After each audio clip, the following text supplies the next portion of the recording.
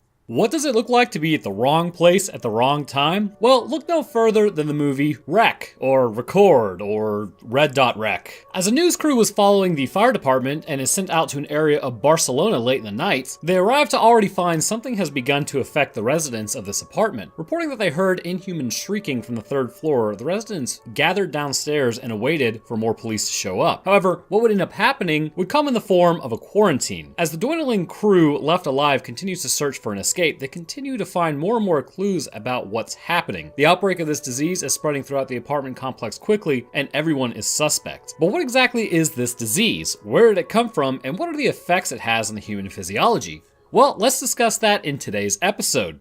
So as per usual, for all those that have seen the movie and don't want a recap, skip the timestamp up on screen to bypass. But if you want to stick around and watch the summary because you actually haven't seen it yet, or you just want to help out watch time, I definitely won't be complaining about that. We start off our video with a hot Spaniard woman who back in 2007 is really the only reason I even remember this movie.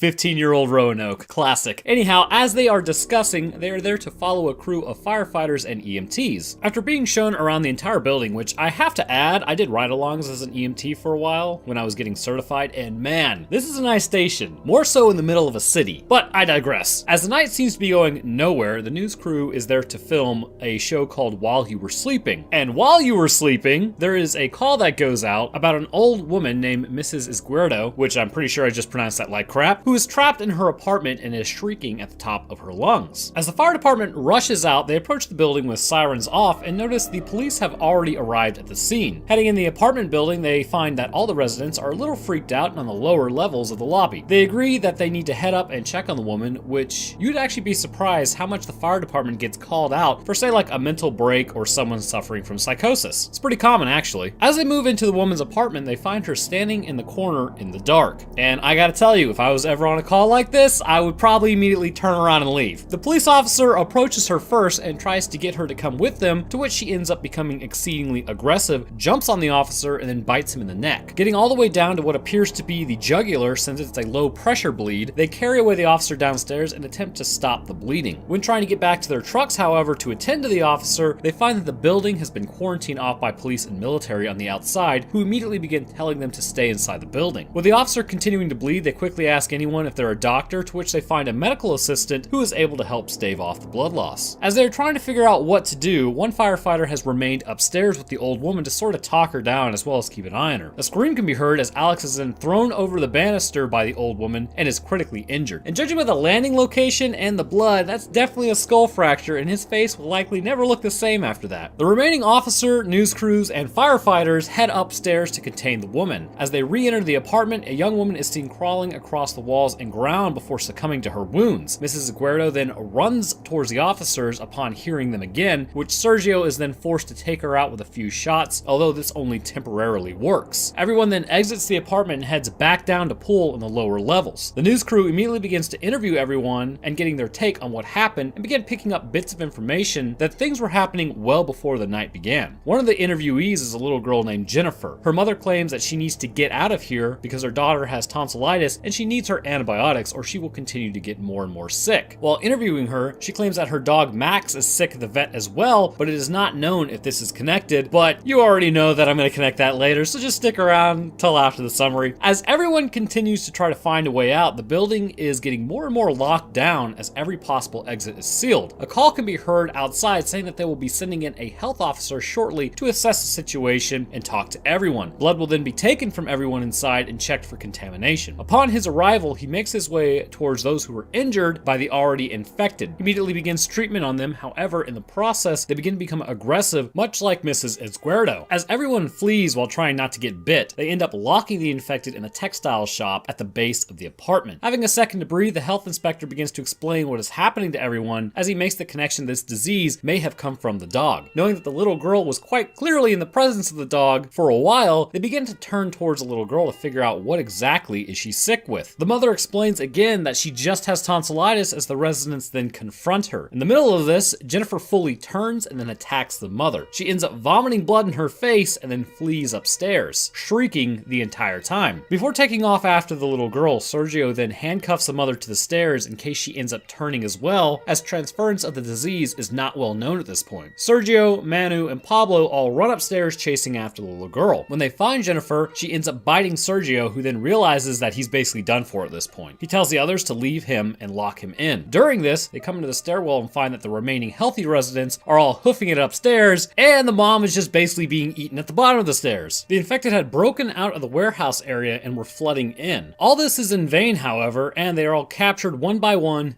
bitten, and infected. While discussing ways to get out, eventually the hazmat guy reveals that he has actually been bitten as well and will turn soon. He locks himself behind a gate, proclaiming that it won't hold permanently. As he slowly succumbs to his wounds, the group attempts to figure out what to do and where to go for their escape. They come to the conclusion that there is a drain that leads to the sewers at the base of the apartment. It's their best bet, but they need a key to get in. While discussing this, however, one of the members of the group is grabbed by the recently turned health officer and bitten on the scalp, securing his infection. The remaining Angela, Pablo, and Manu take off to find the key that will allow them to escape and survive. While ascending the stairs, however, Manu is then bitten outside the apartment of the key's location. He doesn't mention it, but says that he will hold this spot. After searching the apartment, they head back out and discover that all the residents, including Manu, now have a taste for blood. This forces them back into the penthouse to seek shelter, and this would prove to be a very bad idea. Entering the penthouse, it becomes clear that there is something wrong in here that has been going on. All over are pictures of religious symbols mixed with the occasional medical equipment and very little explanation as to who was here and why. They know from earlier there was a man, but he was never actually home, or he came home very little, sometimes with months of time in between visits. Finding a tape recorder, they get a better idea of what's going on. The recording mentions that a man was an agent of the Vatican and that he was charged with the task of isolating the enzyme responsible for a young Portuguese woman's apparent possessing. It was assumed demons had entered her and then turned her into this monster. Through this work, however, it becomes apparent that while attempting to treat her, the enzyme mutated and became extremely contagious. Knowing that she could no longer be saved, he sealed the woman in the house to meet her end via starvation. However, in the eternalized words of Ian Malcolm, life finds a way. While searching the penthouse for some sort of escape or really anything, they see the attic door open. A little boy who was infected was also trapped up here and breaks the camera light in the process of smacking it. Left in the darkness, Pablo quickly turns on the night vision and him and Angela move slowly through the penthouse in total darkness. As they do, Tristana, a Portuguese woman, makes her way through. Completely emaciated and dazed, she appears to be on the verge of starvation, and as she moves around, she's also seen holding a hammer. Angela and Pablo try to escape, but Pablo ends up making too much noise and then has his head bashed in with the hammer by Tristana. Angela recovers the camera and then looks through the screen and sees that Tristana is actually eating Pablo at this point. She panics, trips, drops the camera, and the camera continues to record. While dragging herself forward, Angela is then dragged away by Tristana, presumably to suffer the same fate and become a woman witch. Nailed it. So what in the name of all that is holy or unholy is going on here? First, I would like to say after watching Quarantine as well, it would appear as though copyright laws are not universally accepted on this planet, clearly, because it's almost a straight rip of record. But what Quarantine does have going for it is scientific validity, whereas says record is just kind of strange in the sense that there's also like a supernatural element to it. So let's get to what this disease does first. It would appear as though the main ways this disease is transmitted are by bites and blood, which means saliva is on the table as far as a transmission vector, which is pretty evident based on everyone who was bitten and turned. This would also likely indicate that all bodily fluids are a potential media in which to transfer this disease. When the little girl throws up blood on the mother's face, I can only assume that the mother would have been infected at this point. On top of this, the disease seems to be able to spread regardless of species, as when the dog was infected with the same disease as everyone else. This is fairly interesting and may actually just be a mammalian disease as opposed to a specific animal type. We see though in the little girl specifically that there is an immune response within people. Like I said, the little girl does have tonsillitis, which means her body was actively fighting whatever was infecting her. Another more grosser aspect though is if you read the comics, Tristana was actually forced to do the do, which is how she initially contracted this mystery illness. So the question is, what exactly is this disease? Well, as the health officer discussed, it was a form of rabies, but they weren't actually sure as to why it was so contagious. However, the Vatican agent from the tape recording goes on to say it was actually a demonic enzyme in a form of possession, which I gotta say, just what? Like literally what? Let's take a look at this disease progression real quick, because what? There first appears to be a variance amongst those who are infected, which would indicate biology plays a huge factor in how this infection progresses. After being bitten, the officer with the neck bite succumbs in hours to the disease and turns. As he turns, we see physically he begins to convulse, his eyes roll up in the back of his head, and then he gets up and starts attacking. With the little girl, however, she has apparently been sick for a while, enough time to go to the doctor and get prescribed medication for this actual disease to boot. We also hear the medical officer discusses how blood type may also affect how the infection spreads and how long it takes. Oh, by the way, time for a little bit of a side tangent. Have you ever wondered why we have different blood types? Seems pretty strange, right? I mean, what's the point? Well, actually, did you know that different blood types can outright naturally make you more resistant to certain diseases? It's an interesting fact that's actually overlooked by a lot of people. The reason is because as your ancestors evolved in certain areas of the planet, they were subjected to different viruses, bacteria, parasites, and over time, their blood changed and adapted, much like the rest of the human body would to any environment. Due to this, changes within the blood help people resist and combat diseases that others may fall to in mere days. Pretty interesting. Anyhow, this may actually be an explanation to this disease in the movie. They say children are more resistant, but we really only see one example of this, and it's not really an indicator that this child can last longer in the presence of this virus or bacteria or anything than adults would. It's entirely possible that the girl simply had a different blood type, therefore she was better equipped at dealing with a similar virus which her body may actually have recognized, whereas the few adults in there did not have this potential resistance. Again, however, as we can see, this resistance doesn't mean much, and they are still turned in the long run. But as this disease progresses further, we begin to see it take its toll on the body. In the little girl's case, she throws up blood, which would indicate that the stomach is bleeding and likely esophageal or lung tissue degradation has begun to form. We also see in her eyes that they are turning red as blood vessels burst, turning the sclera red around the iris. So now we know this virus does damage to the blood vessels, but another thing that can't be overlooked is the tonsillitis. You know what really affects salivary glands and makes it look like tonsillitis? Straight up rabies. You know what can jump species from human to dog and vice versa? Straight up rabies. And you know what can make you aggressive and have violent outbursts? You guessed it, straight up rabies. And you know, okay, you get it. But as the medical officer himself says, this seems to be simply a form of rabies that is not understood. Symptom-wise, it doesn't just add up, it fits to a T. Rabies can be transmitted by salivary glands through bites. It can also presumably, if you throw up blood, that can be mixed with saliva, and then that enters another person's mucosa membranes, and this would cause a positive infection status. The only thing that doesn't quite make sense is how did it get downstairs? Well, look no further than our good friends, the vermin that have been with us since pretty much the beginning, rats. I believe that rats becoming infected initially and then infecting the dog spread this disease further than the room upstairs. And here's the thing that makes me sort of scratch my head, and I found kind of annoying, to be honest. Look, I get it. Humans are superstitious. It's a way for us to explain what was out there back when we huddled around fires and hunted with spears. You could arguably say superstition, belief in religion, all of that is ingrained in us, and without getting too philosophical on it, that's what makes us human. But why in the name of all that is holy would you send a Vatican agent to handle a purely biological disease crisis? He then goes on to say that it's a demonic enzyme. Excuse me, what? You mean it's a virus that we have that is clearly mutagenic as he puts it, how does this have to do with anything demonic at all, or possession? These are quantifiable symptoms with a literal disease that explains what it is. This is the part of the movie that just totally lost me. We get it, demons scary. But you know what's probably scarier? A literal virus that mutates out of control that we can't get in front of to stop, that can easily jump species and turn hosts into bloodthirsty monsters. Alright, I'm getting off my soapbox. Internally, the host would be a wreck, but what I find most interesting is the longevity of the body under these conditions. With a virus coursing through the meat suit, it's clear that stressors on it would be tremendous, more so concerning blood loss. With the blood vessels being attacked, this means that the brain would also be under attack, and brain damage would be mounting quite quickly. With the standard symptoms of meningitis setting in and putting pressure on the brain, the person may become more aggressive as a result. And we see this in the movie. This also affects the part of the brains responsible for self-preservation, which would decrease host longevity. I would imagine this person would drop a lot sooner than the movie lets on. Tristana may have had a less aggressive, more stable form of the disease initially, one that maybe wouldn't have torn up her body so much, but through experimentation by the Vatican agent, the disease would mutate, and as a result, the residents were infected with a much more volatile and aggressive form, meaning that they would likely not last as long as the initial host. So what is the disease? Well, I really just believe it to be a form of rabies, granted one that we haven't seen before, and with the symptoms actually coming on a lot quicker from bites transferring this disease would be something interesting to see. But its ability to jump from humans to dogs and back to humans, this would likely mutate it in a certain way, making it possibly more lethal to humans as it picks up new tricks from new hosts. The disease leaves the brain inflamed, with the meninges around the brain swelling, thus putting more pressure on it, causing further damage, ultimately leading this person to losing their humanity in the process as the cerebrum decays. I don't believe it to be demonic in nature, however. That part seems completely ridiculous to me, and really it's just kind of there for the 3 spooky 5 me factor.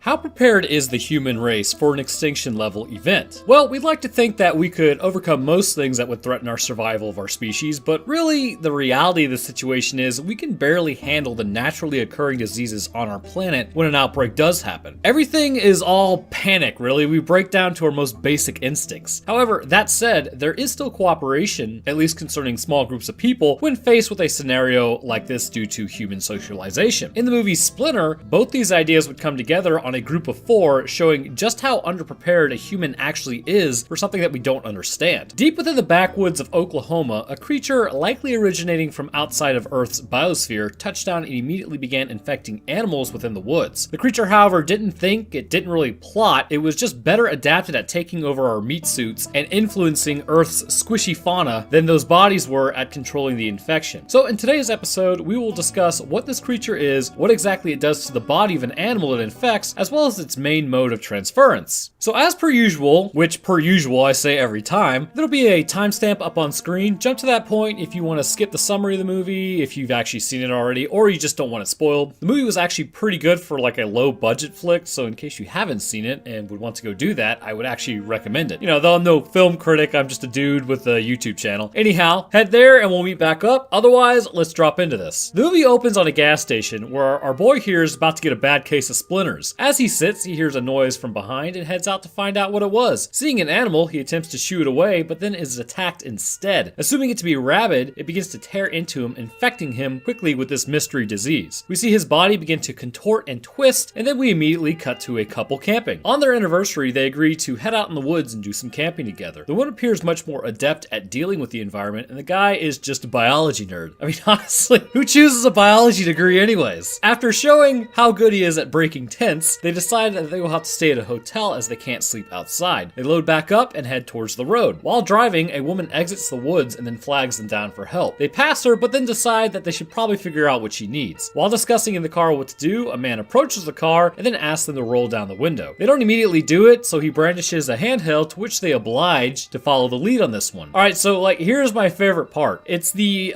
old adage of smart people have no common sense, but dumb people survive purely off of common sense. Sometimes. Seth is given orders multiple times to do things that he just doesn't know how to do. Being told to drive, he can't drive stick. Told not to make a move, he tries to grab an axe. I mean, I get it, don't get me wrong, but I'm relating like ridiculously hardcore to Seth. It's kind of disturbing. And I will continue to relate as the movie goes along. With Seth unable to drive stick, it's up to Polly to drive her car. While cruising down the road with the convict known as Dennis and his drug addict girlfriend Lacey, it's pretty clear that Lacey is starting to suffer some heavy withdrawal from whatever she's been taking and has been hooked on. While moving along, they end up running over an animal. This blows out their tire in the process. Dennis orders Seth to change the tire, but again, he doesn't know how to which Dennis remarks that he suffers from a severe case of CDS. Can't do crap. Vindication, as I do in fact know how to change a tire. I've done it many times in my life. Anyhow, Lacey believes it to be Ginger, which I guess appears to have been her puppy, and her and Seth walk over and look at it. Running over this animal has caused them to get a flat tire, so Polly and Dennis change the tire, where Dennis is then stuck in the finger by what appears to be a black splinter. Thinking nothing of it, they continue to work on changing that tire. While checking the animal out, Lacey freaks out, telling Seth to save it because he's a doctor, to which he expertly surmises, yeah, that thing's not living. As soon as he does, however, the body begins to rise somewhat. A little shocked at this, they stand there as the creature lunges at them, but its body is so severely broken by the hit, it misses. Lacey takes off in her withdrawal scrambled brains, screaming. Dennis freaks out thinking Seth tried something, and then they all get back in the car and take off, leaving the tire with the splinters and the creature still behind. The animal didn't just blow out the tire though, it also sliced straight through the radiator. With coolant completely depleted in the engine, it begins to overheat, forcing them to stop at a gas station only a few miles down the road. Dennis asks Seth if he actually knows how to pump gas or not, while he and Polly head inside. Lacey takes off to use the bathroom for other purposes than probably actually just using the bathroom, while Seth pumps gas. As Lacey tries to enter the bathroom, the door appears to be wedged shut. Inside, Polly and Dennis cannot find the person running the gas station, so Dennis decides to start stealing food. Eventually, Lacey gets the door open and reveals the attendant who had been infected earlier. He pleads for her to basically end him before getting up and attacking her. She runs away with the attendant on her heels. Dennis comes out and fires a shot at the attendant, but it does nothing, and the attendant ends up attacking Lacey, who then falls to the ground after hitting her head, and she pretty much met her in there, and then turns to attack Seth. It misses Seth and then hits the car. Dennis, Polly, and Seth all run inside and then lock the door. Dennis has a freak out seeing Lacey laying on the ground outside, to which they come up with a plan. Dennis and Polly will watch the monitors to see if the creature on the car moves or not, and warn Dennis if it does while he checks on Lacey. Dennis makes his way outside and then begins to see Lacey's arm move. Assuming she's still alive, he tells her to stay still while he drags her inside. In the process of dragging her, he is attacked and has to move back inside, barely being let in by the couple. As he enters, he turns to see Lacey is back up and attacking the glass. They shut the door on her arm in the process, which causes her hand to be severed. The hand gets up thing style and begins, I guess you call it, looking around. Dennis drops a bag of charcoal on it and completely breaks it after determining the pieces have the capability to attack on their own. After picking up the bag, Seth then inspects it and notices something new. Nothing like this exists on Earth. The hand was being metabolized actively, to which a black goo was the metabolic waste. Or at least that's what they think it is, because usually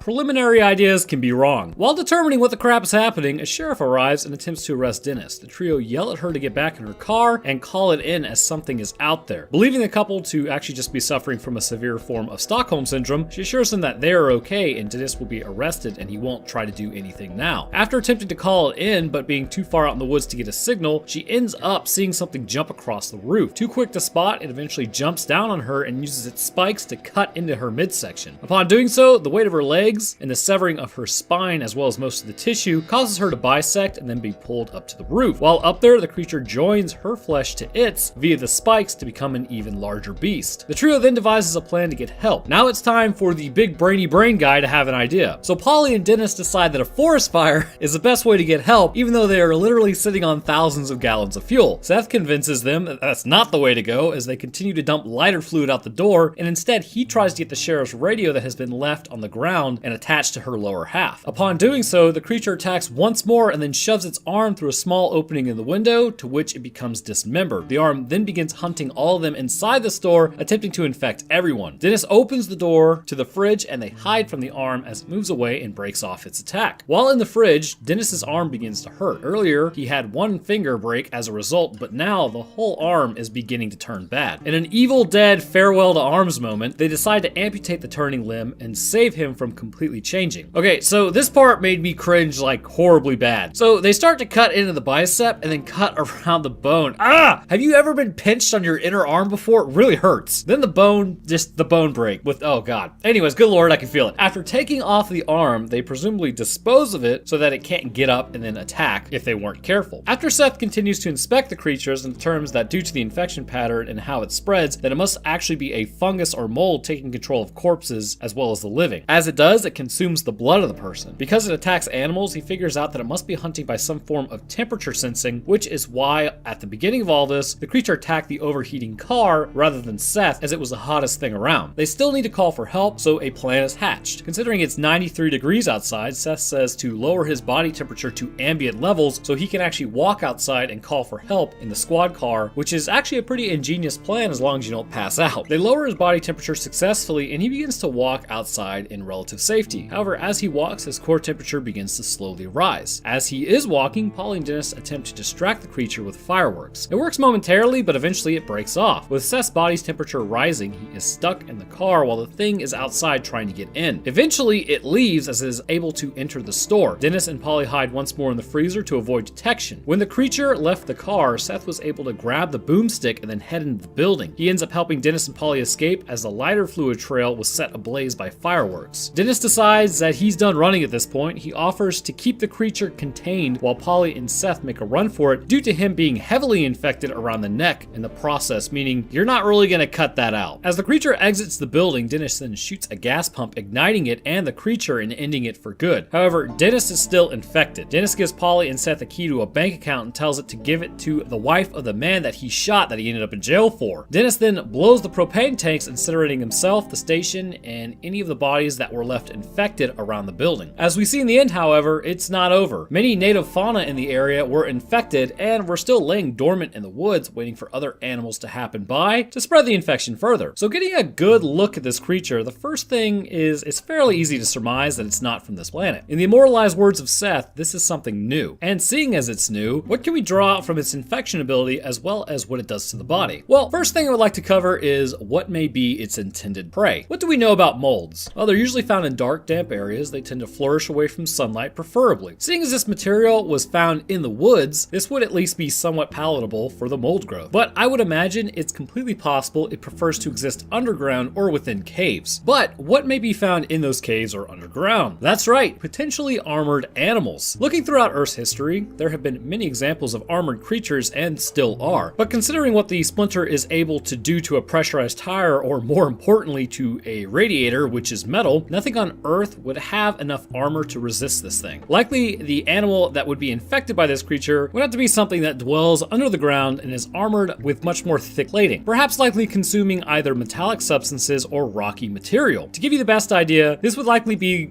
sort of like the rock worms from Gears of War 2. Why do I believe this to be the case? Well, really life is nothing but adaptations and reactions when you get down to it. Because of this, it's not hard to imagine seeing that this mold would likely have to overcome some pretty blunt and stout armor in order to infect whatever creature it intends to digest. With that said, infecting isn't enough if the creature falls too quickly, which may suggest the low dosage rate being a slower infection, a much slower infection actually, and even with the infection completely taking over the body, it is still able to move creatures. So with this just quick likely summary of the mold, it would clearly hail from another planet. The fauna there may be much more heavily armored than anything located on Earth, and when the armor is pierced by the mold, the infection proceeds as normal, although there may be actually some adaptations, making this creature not completely infected, but who can really know that? Then something happened, likely a meteor or asteroid impact that shot out a chunk of rock from the surface containing this mold into space, where we find it in the Oklahoma forest after impact. After landing in Oklahoma, we see though the absolute power of invasive species. Sometimes with invasive species in their native environment, they are pretty low on the totem pole. Things around them have adapted to their presence and then they to them. When entering a new area, however, these adaptations make them more greatly adept at annihilating the local populace of creatures. Take fire ants, for instance. They are an invasive species and have a propensity towards wiping out giant populations of insects in the US as a result. They even pretty much war with the black ants that have been here forever on a daily basis, to which the black ants have actually had to adapt to deal with them. Or even the lionfish in the Caribbean, compared to the local fish, they out-eat and out-hunt them, leading to a possible extinction level event for some species in the water. Or even something that's closer to home for me, pythons in the Everglades. They have been known to not just destroy bird populations, but also eat other alligators down there, and it's really becoming an issue. But the last example is a pretty important one. Alligators are pretty strong, as we all know, in the Everglades, and they used to be top dog. But now another apex predator around is causing issues to the balance of this ecosystem. This is essentially the mold and the humans, because even though we are more mobile than the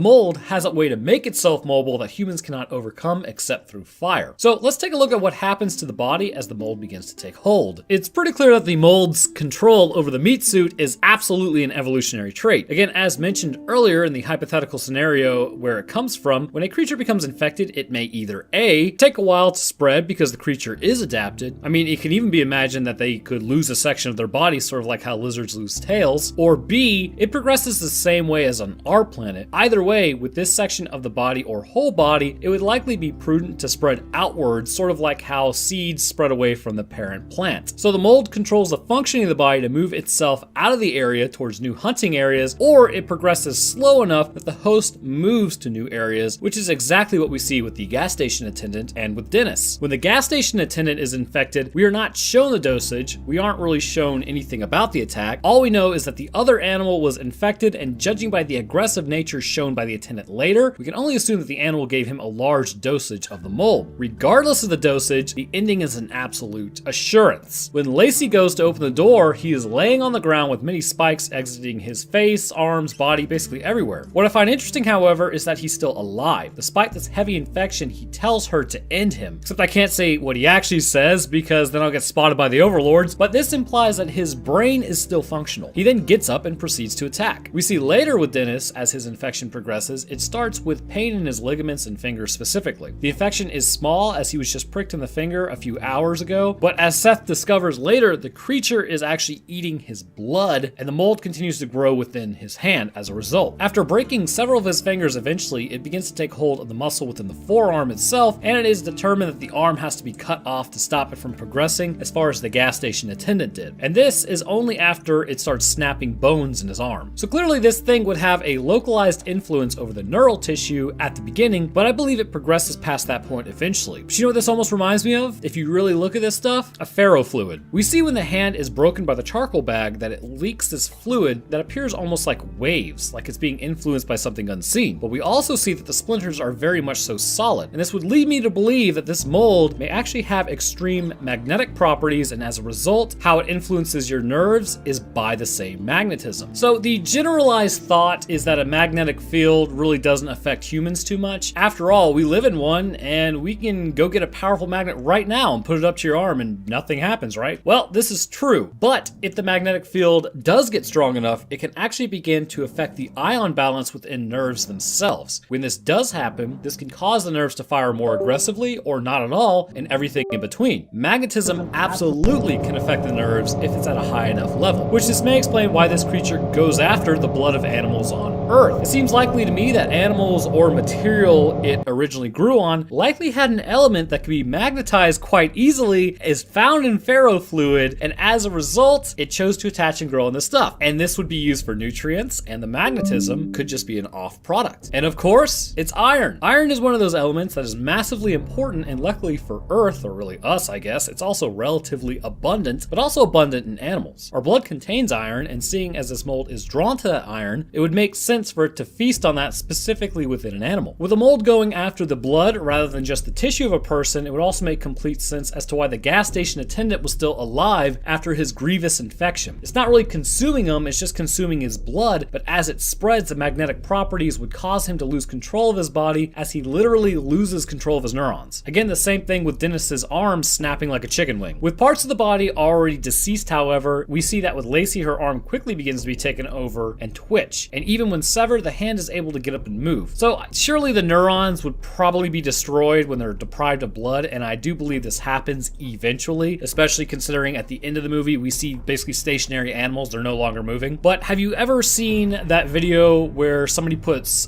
basically salt on the muscle of a fish and it begins to move again? Even though it's been hours since they've become just a piece of meat, with the ionic level changes, the body can still move, which is likely what the mold is doing to the hand meat and body meat of others. My last point towards magnetism being the culprit and the ferrofluid thinking is what happens to the sheriff after she is bisected. It's easy to think, oh, well, alien mold combined to make big alien mold, but I don't think so. The way the splinters actually reach out to one another after part of her body is already infected, it looks completely like a magnetic embrace rather than just some thinking creature to me. This may also be how it moves. Using these splinters, it can move a limb and even has enough power to snap bone if it turns a certain way. So now let's discuss hunting. As we know, the mold is alive and not just an amalgamation of magnetism and ferrofluid. As a result, it naturally has a desire to grow, thrive, and survive. It is said that in the movie it hunts by body heat, or at least senses body heat. This would mean that animals of the planet that it's native to are organisms that contain heat. And I'm about to have a Vsauce moment, but does it really really mean that? Considering this stuff would likely be underground, and how the material is not able to determine the difference between body heat and, say, the heat of an overheated car, what is it really sensing? So it consumes presumably iron, it's looking for heat, and it's underground. What does that say to you? Well, it should be telling you that likely this creature is looking for iron reserves underneath the ground, or animals that consume those iron reserves and produce heat. The clues are all there as to what its food source is, you just have to separate them out. So what do I think is going on? The animals of Earth are just sort of an unfortunate media to be used. The mold likely desires to consume iron, which is why it goes for blood. It looks for heat because the deeper underground you get, that's where iron is found, and it's also way warmer, and there may be differences in heat in certain areas indicating what is edible and what is not. When it hit Earth, animals nearby mimic the heat it looks for, and upon attaching itself, it did find iron, which it consumes to continue the infection. Too much heat does destroy it though, which means it's looking for a specific range, and through this interaction with the bodies of animals, it is able to influence the nervous tissue gradient and move limbs, but even after they are severed.